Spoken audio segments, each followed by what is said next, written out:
يا أيها الذين آمنوا لا تقتلوا الصيد وأنتم حرم ومن قتله منكم متعمدا فجزاء مثل ما قتل من النعم يحكم به ذوي عدل منكم هديا بالغ الكعبة أو كفارة طعام مساكين أو عدل ذلك صياما ليذوق وبال أمره عفى الله عما سلف ومن عاد فينتقم الله منه والله عزيز ذو انتقام أحل لكم صيد البحر ودعامه متاعا لكم وللسيارة وحرم عليكم صيد البر ما دمتم حرما واتقوا الله الذي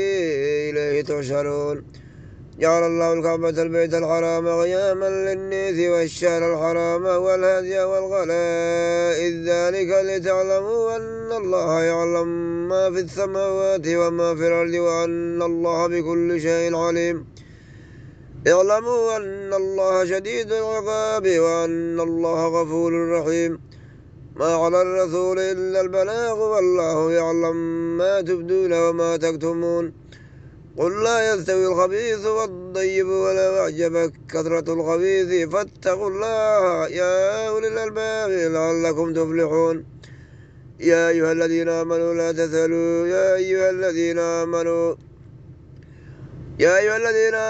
لا تسألوا عن أشياء إن تبد لكم تسؤكم وإن تسألوا عنها حين ينزل القرآن تبد لكم عفى الله عنها والله غفور حليم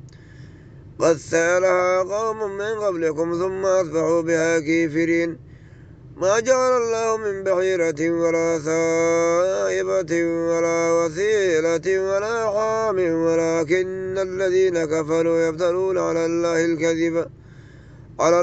وأكثرهم لا يعقلون وإذا قيل لهم تعالوا إلى ما أنزل الله وإلى الرسول قالوا حسبنا ما وجدنا عليه آباءنا أولو كان آباؤهم لا يعلمون شيئا ولا يهتدون يا أيها الذين آمنوا عليكم أنفسكم لا يضركم من ضل إذا اهتديتم إلى الله مرجعكم جميعا فينبئكم بما كنتم تعملون يا أيها الذين آمنوا شهادة بينكم إذا حضر أحدكم الموت حين الوصية اثنان ذوي عدل منكم هديا بالغ الكعبة يا أيها الذين آمنوا شهادة بينكم إذا حضر أحدكم الموت حين الوصية اثنان ذوي عدل منكم وآخران من غيركم إن أنتم ضربتم في الأرض فأصابتكم مصيبة الموت تحبسونهما من بعد الصلاة فيقسمان بالله إن ارتبتم لا نشتري به ثمنا ولو كان ذا قربى ولا نكتم شهادة الله إنا إذا لمن الآثمين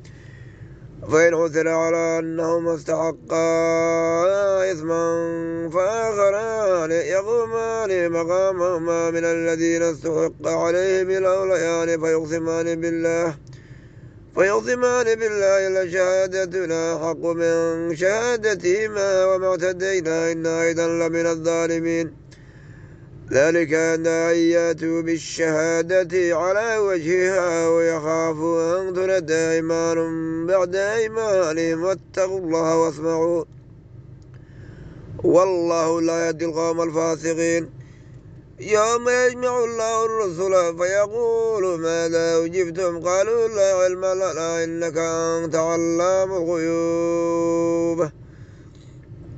يوم يجمع الله الرسل فيقول ماذا أجبتم قالوا لا علم لنا إنك أنت علام الغيوب إذ قال الله يا عيسى ابن مريم اذكر نعمتي عليك وعلى والدتك إذ أيدتك بالروح القدس تكلم الناس في المهد وكهلا وإذ علمتك الكتاب والحكمة والتوريث والإنجيل وإذ تخلق من الطين كهيئة الدير بإذني فتنفخ فيها فتكون طيرا بإذني وتبرئ الأكمه والأبرص بإذني وإذ تخرج الموت بإذني وإذ كففت بني إسرائيل عنك إذ جئتهم بالبينات فقال الذين كفروا من هذا إلا سحر مبين وإذا أوحيت إلى الحواريين أن آمنوا به وبالرسول قالوا آمنا واشهد بأننا مسلمون.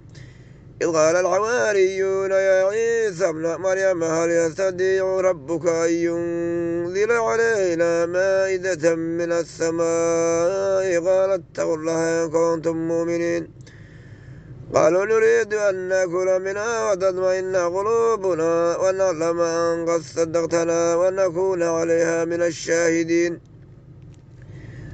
قال عيسى ابن مريم اللهم ربنا أنزل علينا مائدة من السماء تكون لنا عيدا لأولنا وآخرنا وآية منك وارزقنا وأنت خير الرازقين. قال الله إني منزلها عليكم فمن يكفر بعد منكم فإني أعذبه عذابا لا أعذبه أحدا من العالمين. وإذ قال الله يا عيسى ابن مريم أنت قلت للناس اتخذوني وأمي إلهين من دون الله قال سبحانك ما يكون لي أن أقول ما ليس لي بحق إن كنت قلته فقد علمته تعلم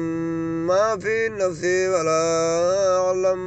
ما في نفسك إنك أنت علام الغيوب.